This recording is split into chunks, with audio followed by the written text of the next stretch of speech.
Hello everybody and welcome back to Tech Idea. Here we make tutorials on topics that might be helpful to you in one way or the other.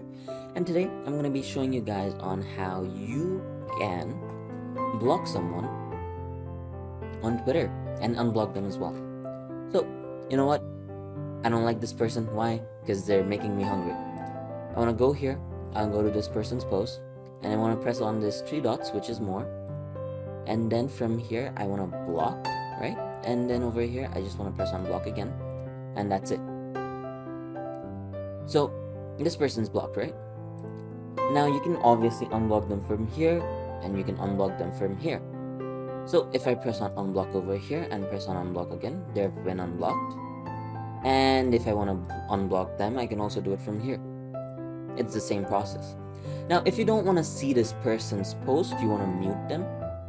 And you also might just want to, report them because, yeah, that is if you want to.